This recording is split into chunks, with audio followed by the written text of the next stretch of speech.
Assalamualaikum warahmatullahi wabarakatuh. Apa kabar anak-anak?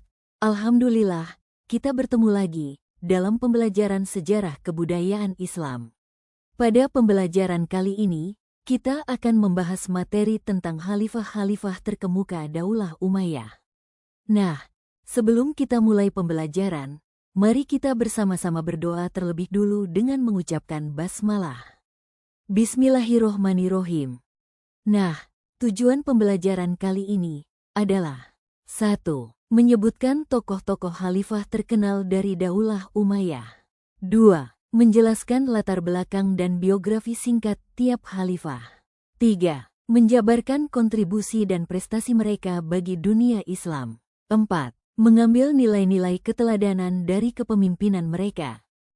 Sebelum kita masuk ke topik pembahasan, Ibu akan menjelaskan secara singkat tentang sejarah Daulah Umayyah untuk mengingatkan kembali materi yang sudah pernah kita pelajari sebelumnya. Sejarah singkat Daulah Umayyah. Daulah Umayyah adalah kekhalifahan Islam pertama yang berbentuk dinasti, didirikan oleh Muawiyah bin Abu Sufyan pada tahun 661 Masehi. Berpusat di Damaskus, Suriah. Umayyah menjadi kekuatan global yang mewarisi wilayah kekuasaan sebelumnya dari Khulafaur Rasyidin. Nama Umayyah berasal dari Bani Umayyah, cabang dari suku Quraisy yang memiliki pengaruh kuat di Makkah. Pemerintahannya berlangsung selama hampir 90 tahun, dari tahun 661 sampai 750 Masehi. Dinasti Umayyah mengalami perkembangan wilayah dan pemerintahan yang besar.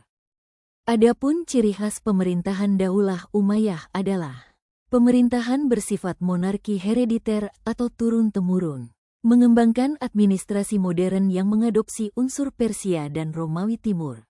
Wilayah kekuasaan Daulah Umayyah terbentang dari Spanyol atau Andalusia di barat hingga ke India di timur.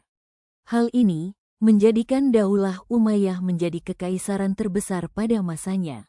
Desentralisasi kekuasaan. Artinya, kekuasaan terpusat di tangan khalifah sebagai kepala negara, kepala pemerintahan, dan panglima militer tertinggi. Wilayah dikelola oleh seorang gubernur yang ditunjuk langsung oleh khalifah. Bahasa Arab menjadi bahasa resmi. Ekspansi secara masif. Nah, sekarang kita ke pembahasan utama, yaitu tentang khalifah-khalifah Daulah Umayyah di Damaskus. 1. Muawiyah bin Abu Sufyan, 661–680 Masehi. 2. Yazid bin Muawiyah, 680–683 Masehi. 3. Muawiyah kedua bin Yazid, 683–684 Masehi. 4. Marwan bin Al-Hakam, 684–685 Masehi.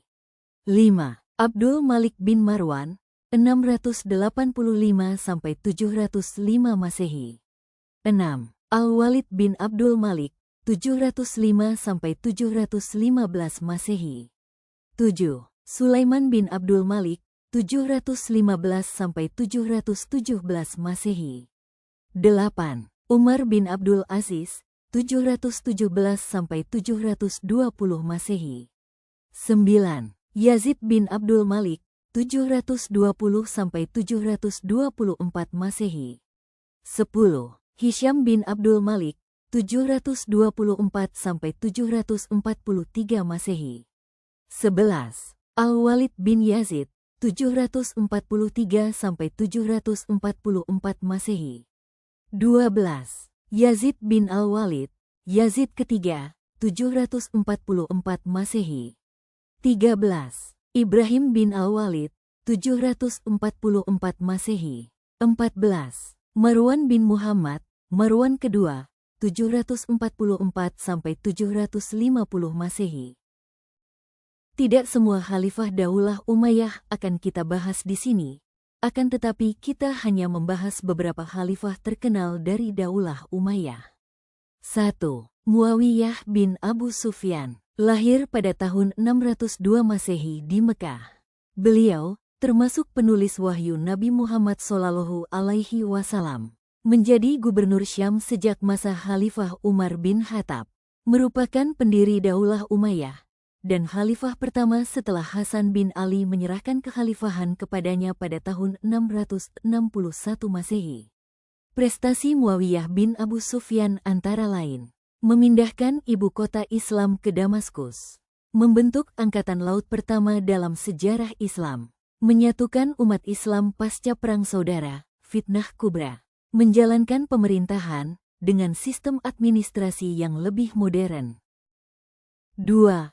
Abdul Malik bin Marwan, lahir di Madinah pada tahun 646 Masehi. Seorang ahli fikih dan hafiz Al-Quran, menjadi khalifah kelima dinasti Umayyah tahun 685 sampai 705 Masehi. Menghadapi masa sulit akibat perang saudara dan konflik internal, prestasi Abdul Malik bin Marwan antara lain, menstabilkan kekhalifahan pasca konflik internal dan perang saudara, melakukan Arabisasi sistem pemerintahan dan administrasi, mengganti bahasa Yunani dan Persia menjadi bahasa Arab, mencetak mata uang dinar dan dirham Islam sendiri, dan menghapus ketergantungan pada mata uang Romawi, Bizantium. Membangun Kubah Sakrah atau Dome of the Rock di Yerusalem sebagai simbol kejayaan Islam. Mengembangkan sistem pos, catatan sipil, dan keuangan secara terorganisasi.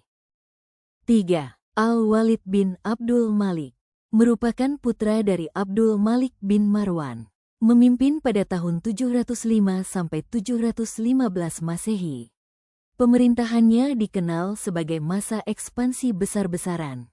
Prestasi Al-Walid bin Marwan antara lain, penaklukan wilayah Andalusia atau Spanyol oleh Tariq bin Ziyad, penaklukan India oleh Muhammad bin Qasim, dan penaklukan Asia Tengah oleh Qutaibah bin Muslim. Membangun beberapa infrastruktur yaitu, membangun Masjid Umayyah di Damaskus, perluasan Masjid Nabawi, dan membangun rumah sakit umum pertama dalam sejarah Islam. Memberikan tunjangan bagi penyandang disabilitas dan yang tidak mampu bekerja. 4. Umar bin Abdul Aziz. Nama lengkap beliau adalah Umar bin Abdul Aziz bin Marwan bin Al-Hakam. Lahir pada tahun 682 Masehi, cicit dari Umar bin Khattab. Merupakan khalifah ke-8 dan memimpin selama 717 sampai 720 Masehi. Dijuluki sebagai Khulafaur Rasyidin kelima, karena keadilannya.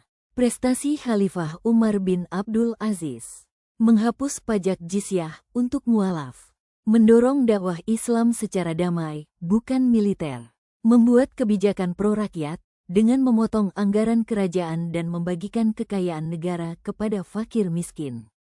Hidup sederhana dan zuhud, meski sebagai khalifah. Memerintahkan kodifikasi hadits oleh Imam Ibnu Syihab Az-Zuhri. 5. Hisyam bin Abdul Malik, memimpin pada tahun 724 sampai 743 Masehi. Memisahkan sistem peradilan dan keamanan, membentuk pasukan Ahdas atau pasukan pengamanan kota. Beliau sangat mendorong perkembangan ilmu pengetahuan dan pendidikan. Pemerintahannya cukup stabil, meski mulai muncul gejala kelemahan politik. Prestasi Hisyam bin Abdul Malik antara lain, mengembangkan sistem hukum dan keamanan, dengan membentuk pasukan Ahdas atau milisi sipil bersenjata untuk keamanan kota. Memisahkan kekuasaan kehakiman dan kepolisian, hal ini merupakan awal dari prinsip pemisahan lembaga negara.